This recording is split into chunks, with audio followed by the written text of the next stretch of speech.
रहने वाला इंद्र लोक में रहता है और मेरा देव अधिदेव महादेव मृत्यु लोक में रहता है, इसलिए तुरंत आता है, तुरंत, क्षण भर की देरी नहीं करता, आ जाए। आया, शिव कथा कर रही है, भगवान शंकर का संवाद कर रहा है, शिव महापुराण की कथा कर रही है, वेद व्यास जी महाराज वर्णन कर रहे हैं। लंकाधिपति रावण हाथ छूटा, छूटते से ही महादेव से बोले क्या देऊं मैं आपको, मेरा हाथ छूट गया है। शिव जी कहते हैं कुछ मत दे दादा, कुछ मत। कोई कोई ऐसा होता है जो देने के बाद कभी नहीं कहता कि मैंने इसको दिया, और कोई कोई ऐसा होता है जो देने के बाद 25 बार कह देता है मैंने दिया। जैसे पहले कथा में कहा, एक व्यक्ति जा रहा था ससुराल, उसका दोस्त रास्ते में मिल गया, उसने दोस्त से मन में सोचा अकेला गाड़ी में जा रहा हूं, इसी को बिठा के ले जाओ, उसको बिठा के ले। उसने कहा मेरे पास कपड़े नहीं है, तू क्या चिंता करता है, कुर्ता तो अच्छा लग रहा है, शर्ट अच्छी लग रही है, पजामा मैं दे दूंगा। उसने अपना पजामा दे दिया। अब पजामा दिया, ससुराल में वो दोस्त भी गया, सबने आदर करा, सम्मान करा, चाय पिलाई, सब कुछ करा। फिर किसी ने पूछ लिया ससुर जी ने, ये कौन है? मेरा दोस्त है,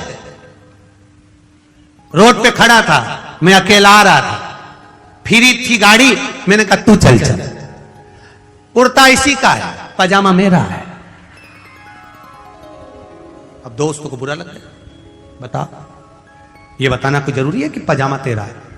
इसने तुरंत कोनी मार के कहा अक्ल नहीं तेरे में, पजामा तेरा है, इसलिए नहीं आ रहा था तेरे साथ में, तुझे बहुत अहंकार है ना, तू बार बार अपनी चीज बताता रहता, इसलिए नहीं आ रहा था। अब नहीं बताऊंगा, कसम से अब नहीं बोलूंगा। इतने में इसके जमाई साहब के मामा जी ने कहा हमारे यहाँ शाम को भोजन करने आना। माँ चले गए, माँ भोजन करने गए तो मामा जी ने पूछ लिया जमाई साहब ये कौन है? मेरा दोस्त है, अकेला आ रहा था गाड़ी में तो इनको बिठा लाया,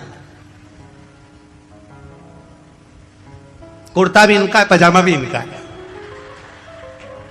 अब तो इसको और तेज मिर्ची लगी, अब और क्रोध में आ गया, इसने फिर कोनी मार के कहा अकल नहीं है तेरे में? मामा जी ने पूछ लिया मतलब कुर्ता भी इनका, पजामा भी इनका, मतलब? इतने में उसने कहा कुछ नहीं, कुर्ता इन्हीं का था, पजामा मेरा। अब इसको फिर गुस्सा आ गया, इसने कहा तुझे ये बताना जरूरी था कि कुर्ता भी मेरा, पजामा भी मेरा? अब आगे से बोला है तो सोच लेना, मैं तो जा रहा। नहीं नहीं अभी मत जा, अपन चल। इतने में मौसी आ गई, मौसी ने कहा जमाई साहब कल सवेरे का भोजन हमारे यहाँ, ठीक है। जमाई भोजन करने का है, इसी को भी ले गए।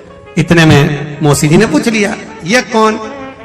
अकेला आ रहा था, गाड़ी खाली थी, दोस्त है, रोड पे खड़ा था, मैंने कहा चल बिठा कर लिया आया।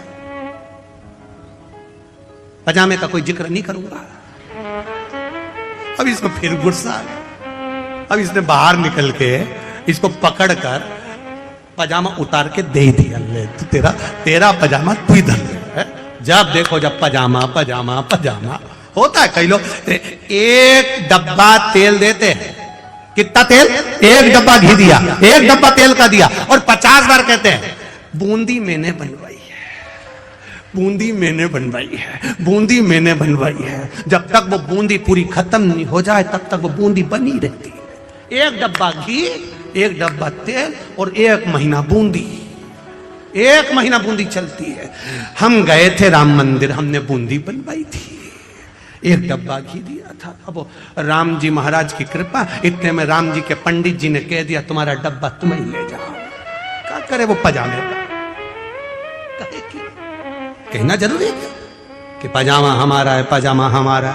रावण ने कहा प्रभु मेरा मन कर रहा है आपको कुछ देने का, मेरा हाथ छूट गया, बोलो क्या दूं? देवादिदेव महादेव ने कहा नहीं चाहिए तेरे से दादा, मैं सब समझता हूं, तू 1 बार देगा 50 बार कहेगा। कई लोग रहते हैं एक फोन पे काम कर देते हैं पर 50 काम तुमसे करवा लेते हैं। बहुत संभल के रहना, दुनिया वालों से बहुत चतुर है, महाविद्वान, बहुत कहा मुझे कुछ नहीं चाहिए। रावण चला गया। अब एक दिन रावण गया और रावण जाने के बाद रावण की विद्वत्ता देखिए, उसका विचार करिएगा। जब रावण की विद्वत्ता का रावण ने विचार करा कि मैं क्यों ना, जब महादेव ने मेरा हाथ छोड़ दिया तो मैं महादेव को लंका लिया, सोने की लंका में सुखी रहेंगे भगवान। भगवान से कहा मैं तुम्हें सोने की लंका में रखना चाहता हूं, आप चलो मेरे साथ में। भगवान शंकर ने मन में सोचा इसके यहां जाना और आफत मोल ले, नहीं जाऊंगा, चाहे कुछ भी हो जाए इसके यहां तो नहीं जाऊंगा। ये भी तप में लीन हो गया, मुझे महादेव को ले जाना, मुझे देवादिदेव महादेव को ले जाना, मुझे शंकर जी को ले जाना। ये भी तप में लीन हो गया। ऐसी तप साधना, ऐसी तप साधना, ऐसी तप साधना लंकाधिपति रावण ने करी, ऐसी तप साधना करी कि महादेव को प्रसन्न होना पड़ा। क्या चाहिए? आपको लंका लेकर जाना है। शंकर भगवान ने अपना शिवलिंग प्रकट करा, लेकर चल। और सुन ले रावण, जहां तूने भूमि पर रख दिया उठने वाला नहीं। मानना तो वाला ही नहीं था, दे दिया शिवलिंग। रावण लेकर शिवलिंग को चला। चलते चलते बीच में समय आ गया, रावण को संध्या करना थी। इसने सोचा करूं क्या। रावण ने देखा शिवलिंग, शंकर भगवान ने भेज दिया गणेश जी को, बेटा अपने पिता के थोड़े से काम आ जाओ, जरा जाओ। रावण शिवलिंग को नीचे रखने लगे तो तू गोदी में ले लेना। गणेश जी छोटे से बच्चे का रूप रख कर गए, रावण के पास पहुंच गए। रावण बड़े बेचैन दिख रहे हो, क्या लेकर जा रहे हो? शिवलिंग लेकर जा रहा हूं। क्या करना है? मुझे संध्या करना है। संध्या करना है? हाँ, तो शिवलिंग कहां रखूं? बच्चे ने कह दिया मुझे दे जाओ, आके मुझसे ले लेना, आप संभाल लोगे। आओ। रावण ने शिवलिंग गणेश जी के हाथ में दे दिया। रावण संध्या करने चले गए। गणेश जी तो गणेश जी थे, उन्होंने उस शिवलिंग को नीचे ही रख दिया। और गणेश जी ने नीचे रखकर जल चढ़ाना प्रारंभ कर दिया। श्री शिवाय नमस्तुभ्यं, श्री शिवाय नमस्तुभ्यं, ओम नमः शिवाय, ओम नमः शिवाय। रावण आए तो उन्होंने देखा ये तो नीचे रख के पूजन कर रहा है। छोरा, क्या बोलते गुजराती में? डीकरा।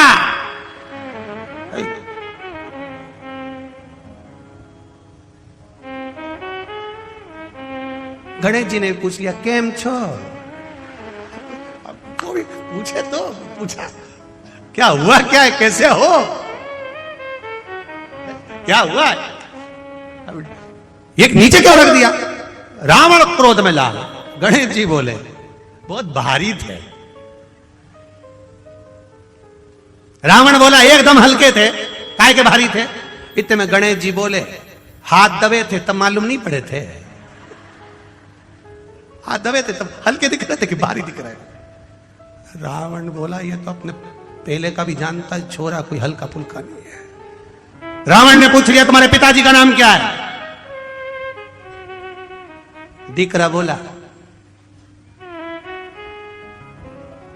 सिग्नेचर तुम्हारे हाथ पे करके दिया ऑटोग्राफ, वो मेरे बाप, मेरे पिता जिन्होंने ऑटोग्राफ करके दिए, मेरे पिता, मेरे पिता हैं। रावण बोला तुम कौन?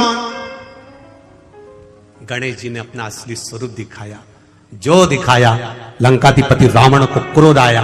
क्रोध आया तो गणेश जी महाराज तो उसी समय पर थोड़े से पीछे सरके, और पीछे से सरकते ही गणेश जी के पांव के नीचे से मूसक निकल कर बाहर आ गया, चूहा निकल कर बाहर आया। जैसे ही मूसक निकल कर आया, इतने में तुरंत उसी समय पर लंकाधिपति रावण ने पूछा ये कौन है? भगवान गणेश जी महाराज ने कहा ये मूसक है जिसके ऊपर बैठकर मैं घूमता हूं, मैं घूमता हूं। तो रावण ने पूछा तुम कहना क्या चाहते हो? गणेश जी महाराज बोले पिताजी नहीं जा सकते तो क्या हुआ, मैं तैयार हूं लंका जाने के लिए, मुझे ले चलो। पर अकेला नहीं जाऊंगा, ये मूसक भी मेरे साथ जाएगा। रावण बोला तेरे हाथ जोड़ूं, पूरी लंका का सोना कतर कतर के खा जाओगे। नहीं ले जाऊंगा, ले ही नहीं जाऊंगा।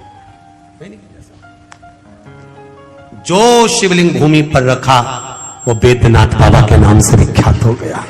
बोल वैद्यनाथ भगवान की हर हर। आवाज नहीं आई, जरा दमदारी से बोला हर हर। वैद्यनाथ जी के रूप में विराजमान हो गया। आगे जो कथा कही वेदव्यास जी महाराज ने, देवराज नाम का ब्राह्मण जो चोरी का धन लेकर एक मंदिर में पहुंच गया और शिवलिंग की सुंदर शिव पुराण की कथा को सुनकर उसने अपने चित्त को शंकर में रमा लिया, भगवान देवादिदेव महादेव में रमा लिया। ऐसा देवराज नाम का ब्राह्मण था। प्राण त्यागे, बेलपत्री के वृक्ष के नीचे त्यागे, शिव के धाम चले गया। आगे जो वर्णन आता है, बिंदुक की कथा कही गई। एक बिंदुक नाम का ब्राह्मण चोरी का धन ला रहा था, एक पानी के स्रोत में गिर गया, प्राण छूट। 3 तरह से मरे हुए व्यक्ति को मोक्ष नहीं है। पानी में डूबकर मरा हुआ, स्त्री के हाथ से मरा हुआ, सर्प के डसे से मरा हुआ, 3 तरह से मरा हुआ व्यक्ति को वैकुंठ नहीं मिलता, मोक्ष नहीं मिलता। तब बिंदुक पानी में डूबकर मरा तो विचार आया कि कैसे इसको मुक्ति मिलेगी। तब उसका अंतिम संस्कार तो हुआ और वो प्रेत योनि में भटकता रहा। क्या करा जाए? चंचुला देवी ने काशी में जाकर शिव महापुराण की कथा को श्रवण किया, मुक्ति हुई, शंकर भगवान के धाम में पहुंची। माता पार्वती जी की सहेली चंचुला देवी बन गई। चंचुला देवी जब सहेली बन गई, मौन रहती थी, चुप रहती थी, विचार करती रहती। पार्वती जी ने पूछा, तू चुप क्यों रहती है, मौन क्यों रहती है? कहा, मेरे पति को मोक्ष नहीं मिला। तो तेरे पति के मोक्ष नहीं हुआ तो शिव महापुराण की कथा करवा, जिससे तेरे पति को मोक्ष मिलेगा। किससे करवाऊं? देव ऋषि नारद के पास पहुंची तो नारद जी ने कहा, मुझे श्राप लगा है, मैं एक जगह नहीं रह सकता, तुम रुका जी से जाकर निवेदन करा।